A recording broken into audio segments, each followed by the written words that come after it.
नमस्कार, SBT news में आपका स्वागत है। पेश है राजस्थान की बड़ी खबरें।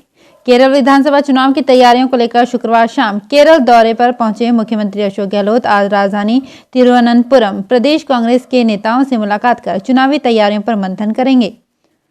मुख्यमंत्री अशोक गहलोत कांग्रेस के राष्ट्रीय संगठन महामंत्री केसी वेणुगोपाल, कांग्रेस सांसद शशि थरूर और पार्टी के राष्ट्रीय महासचिव तारिक अनवर के साथ भी अलग से बैठक कर चुनाव को लेकर रणनीतियां बनाएंगे।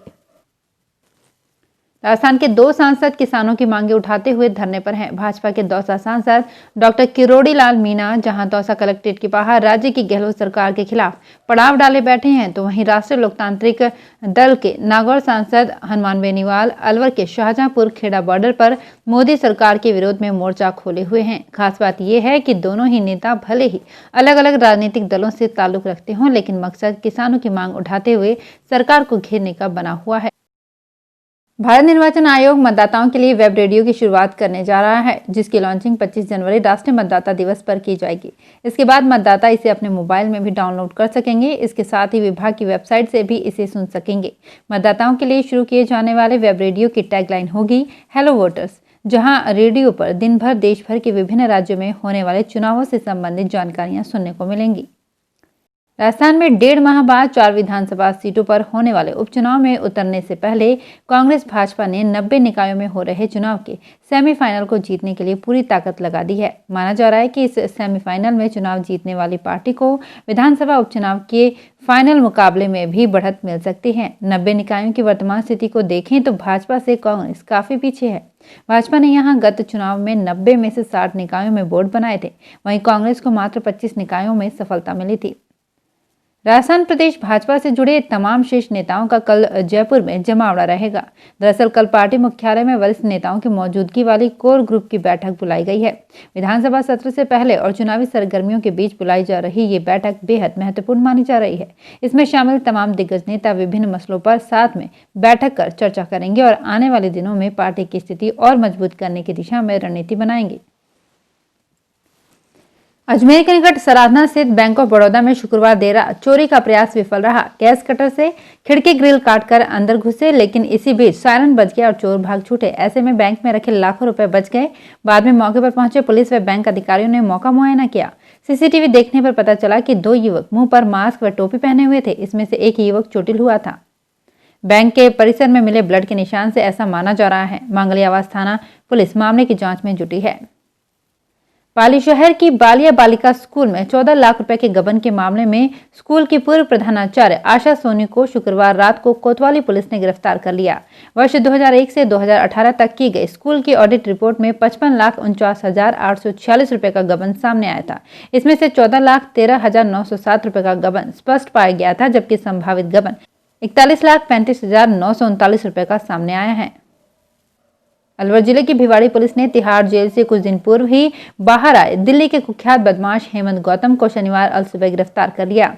बदमाश भिवाड़ी के समतल चौक से पिकअप लूटकर फरार हो रहा था। भिवाड़ी पुलिस ने उसका पीछा किया और मुठभेड़ के बाद उसे गिरफ्तार कर लिया। थानाधिकारी ने बताया कि इस अपराधी ने शुक्रवार देर रात 11:57 पर हीरो चौक से शाहिद खान की पिकअप को लेकर फरार हो गया।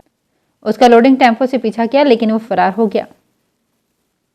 वर्ष 2021 में शादियों की धूम नजर आएगी। शादी ब्याह समेत जो शुभ कार्य 2020 में नहीं हो सके, वे नए साल 2021 में किए जाएंगे। पंडितों के अनुसार इस वर्ष में विवाह के बहुत शुभ मुहूर्त हैं, जिसमें मई में सबसे ज्यादा 20 मुहूर्त हैं। इसके अलावा जून में 13 और अप्रैल में 8 शुभ दिन हैं। इसमें सबसे ज्यादा शादियां होंगी। दरअसल कोरोना वैक्सीन आने के बाद अब लोगों को शादियों की तरफ रुझान तेजी से बढ़ने लगा है।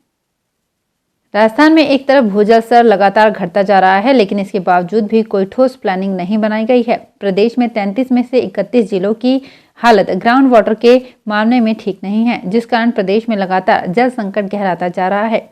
जयपुर समेत 4 जिलों की आबादी केवल बीसलपुर बांध पर निर्भर है। ऐसे में यदि समय रहते ध्यान नहीं दिया गया तो आने वाले दिनों में मरुधरा की मिट्टी सूख जाएगी। 3 महीने पहले खेरवाड़ा क्षेत्र में हुए उपद्रव को लेकर क्षेत्र में हुए नुकसान की भरपाई को लेकर राज्य सरकार ने 58,90,000 रुपए की आर्थिक सहायता स्वीकृत की है। ये राशि 54 जनों को बंटेगी जिनको उपद्रव के दौरान नुकसान हुआ। शासन सचिव गृह ने ये स्वीकृति निकालते हुए जिला कलेक्टर से कहा कि पीड़ित व्यक्ति व फर्म का अपने स्तर पर एक बार और प्रमाणीकरण करवा लें। वर्ष 2000 में लागू की गई टफ योजना देश में टेक्सटाइल उद्योग के आधुनिकीकरण और विकास में मील का पत्थर साबित हुई है। टफ योजना से स्पिनिंग उद्योग ने कई केंद्रों पर पावरलूम एवं प्रोसेसिंग उद्योग में नई तकनीक का उपयोग कर न केवल उत्पादन और गुणवत्ता को बढ़ाया, बल्कि टेक्सटाइल निर्यात भी कई गुना बढ़ा है। देश के पावरलूम और प्रोसेसिंग उद्योग के पूर्ण आधुनिकीकरण के लिए अभी काफी लंबा रास्ता पार करना है। मार्च 2022 के बाद टफ योजना को 5 वर्ष के लिए और आगे बढ़ाया जाना है। कांग्रेस वर्किंग कमेटी सदस्य रघुवीर सिंह मीना ने कहा कि सीडब्ल्यूसी की बैठक में किसानों के समर्थन में प्रस्ताव लाने के लिए भाजपा कुछ भी कहे, लेकिन किसानों के लिए कांग्रेस फैसले करती आई है। ये किसानों को और देश को पता है। उन्होंने कहा कि भाजपा का तो कल्चर ही ऐसा है, वे क्या जानेंगे, वे किसानों से क्या हमदर्दी रखेंगे। उदयपुर में भाजपा प्रदेशाध्यक्ष के बयान पर रघुवीर बोले कि भाजपा वाले संस्कारित संगठन बताते हैं, लेकिन स्वयं नेता उल्टी सुल्टी बातें करते हैं। उदयपुर में भाजपा प्रदेश अध्यक्ष डॉक्टर सतीश पूनिया ने कहा कि कांग्रेस सीडब्ल्यूसी को हक नहीं कि वो किसानों के समर्थन में प्रस्ताव पास कर सरकार से कृषि कानूनों को वापस लेने की मांग करे। कांग्रेस पार्टी अब गांधी की नहीं, वाड्रा कांग्रेस की हो गई है। डॉक्टर पूनिया शुक्रवार रात को उदयपुर में संवाददाता सम्मेलन को संबोधित कर रहे थे। उन्होंने कहा कि कांग्रेस से 50 साल का लेखा जोखा लिया जाए तो किसानों के कल्याण के लिए कोई भी एक योजना बता दे तो मैं मुकाबला करने को तैयार हूं। पीएम अटल बिहारी वाजपेयी ने किसानों के लिए किसान क्रेडिट कार्ड की शुरुआत की और उसके बाद कई योजनाएं भाजपा लेकर आई है। मेवाड़ के जंगलों में होने वाले तेंदुपत्ते ने सरकार को मालामाल किया है। असल में इस बार नीलामी से पहले कोविड की वजह से बाजार में आई गिरावट का डर था, लेकिन यहां उसके उलट हुआ और एक साथ 74 ही इकाइयां नीलाम हो गई। इससे पहले की नीलामी में एक साथ 40 से ज्यादा इकाइयों की नीलामी तक नहीं हुई थी। यहाँ चेतक वन भवन में हुई नीलामी में राजस्थान, गुजरात व मध्य प्रदेश के व्यापारी पहुंचे। इसमें भी प्रदेश के व्यापारी ज्यादा थे। जैसे ही नीलामी शुरू हुई तो एक एक 74 ही इकाइयां नीलाम हो गई। राजस्थान स्टेट ओपन स्कूल में अब 10वीं और 12वीं में ब्लॉक स्तर पर टॉपर्स को मीरा एवं एकलव्य पुरस्कार मिलेगा। इसके अलावा पुरस्कारों की संख्या भी अब दुगनी कर दी गई है। यह निर्णय शिक्षा मंत्री गोविंद सिंह डोटासरा की अध्यक्षता में हुई शासी परिषद की बैठक में लिया गया। अब पुरस्कार बढ़ाकर 2544 कर दिए जाएंगे। इसके अलावा राज्य स्तर पर पहले स्थान पर रहने वाले विद्यार्थी को हवाई यात्रा कराई जाएगी और जिले में प्रथम रहने वाले विद्यार्थी को बस से शैक्षणिक यात्रा कराई जाएगी।